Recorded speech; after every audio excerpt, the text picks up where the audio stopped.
supply and demand.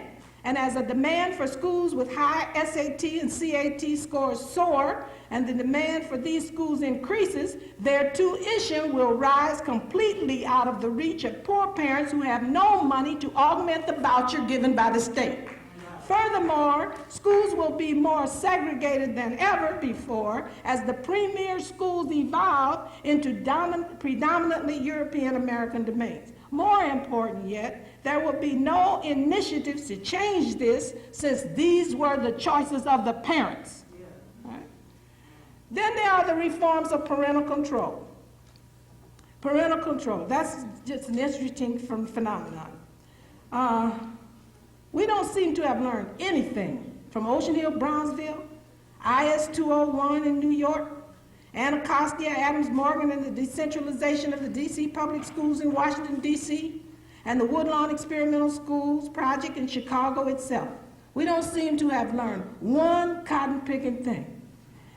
500 or more parent councils have been established in Chicago by electing participants to serve on each of these councils to provide the leadership and policy making for each school. The parent councils hire and fire the principal who has no tenure, and that's about all they can do. Why? Because 85% of the school's budget is in personnel. They do not have control over that budget because you have to pay people to work. So it's only 15% of the budget they can do anything with. You know, that's the money you spend for paper and books and paper clips and stuff like that.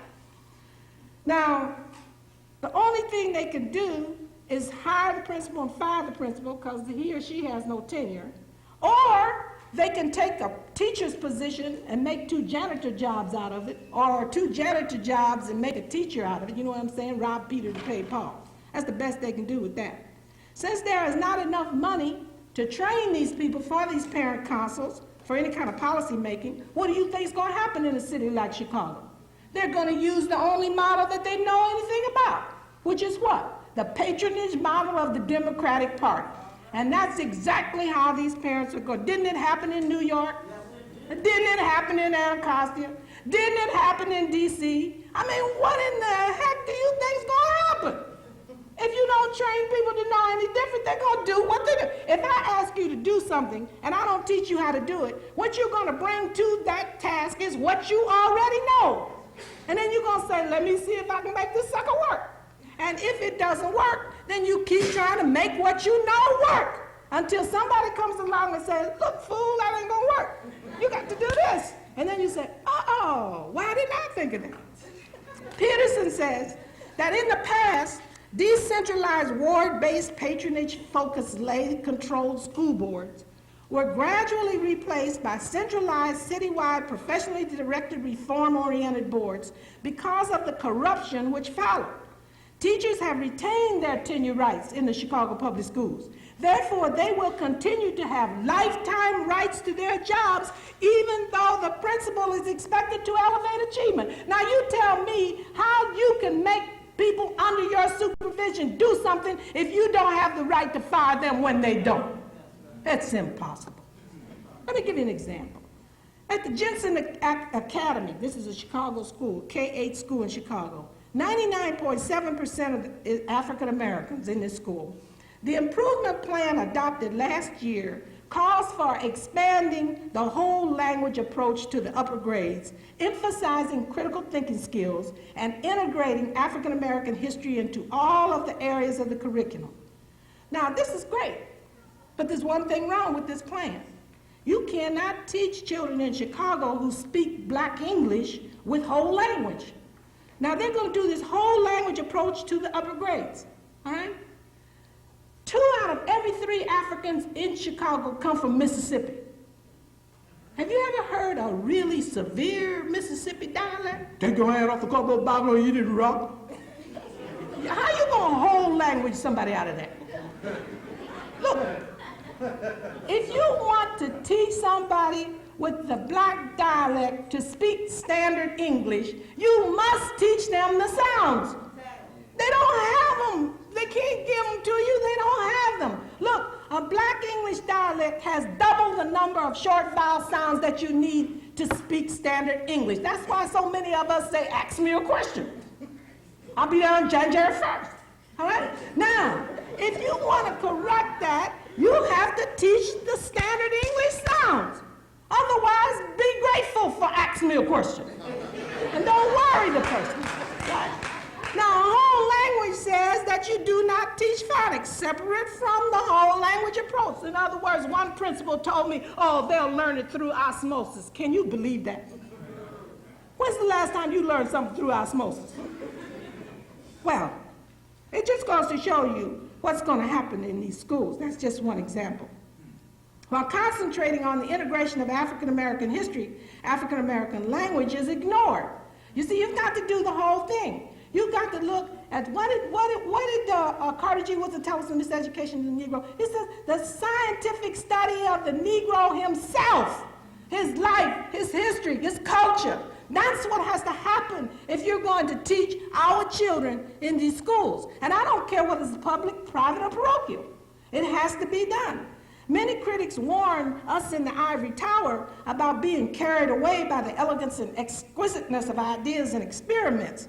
But many of our parents in these schools don't know that the people in the universities don't know what the hell they're talking about. They believe that these people really honestly know how to teach their children. And I said, how can this person know how to teach your child when he or she hasn't the slightest idea about what African life, history, and culture is about?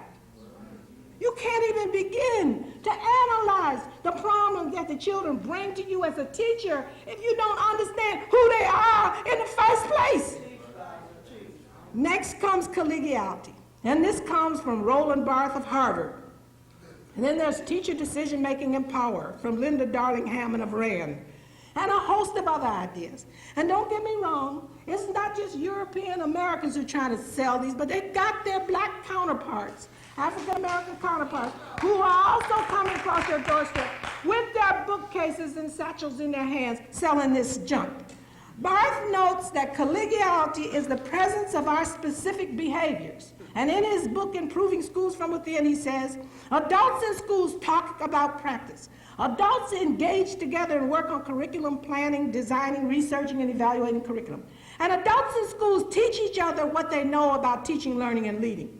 And he talks about these aspects in great detail in his book. But very little emphasis is placed on accountability or teacher administration evaluation. In fact, it is demeaned in Barth's book. Moreover, Barth bashes tests, regarding them as unimportant to real education, even though Harvard relies heavily on SAT scores for admission.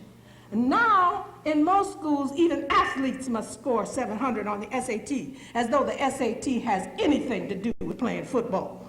So far, some educators to ponder theoretically over their educational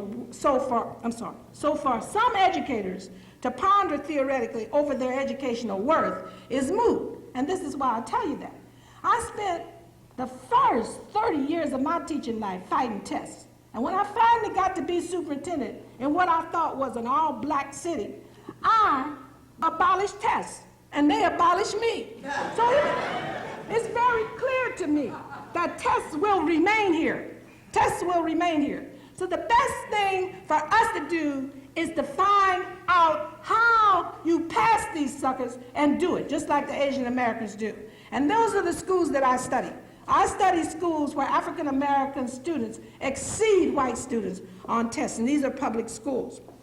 Now, while teacher participation in decision-making is important, most teachers do not want to be involved in all of the decisions necessary for running a high-achieving school.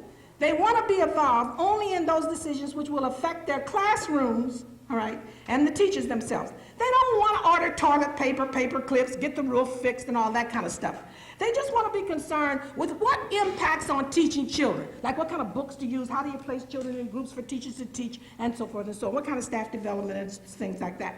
So what we have to look at is what do teachers need to do in schools to teach children, all children. Actually, educators resist doing what has proven to be effective in accelerating the achievement of African American students.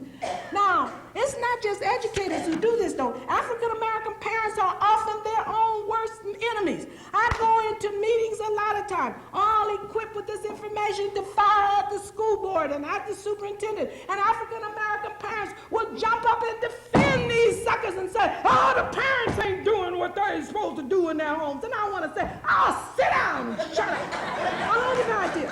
What is important? Maybe parents aren't doing what they're supposed to do at home, but that's got nothing to do with teaching somebody to read in a group of 22 in a classroom where you get paid $68,000 to do it. I'm saying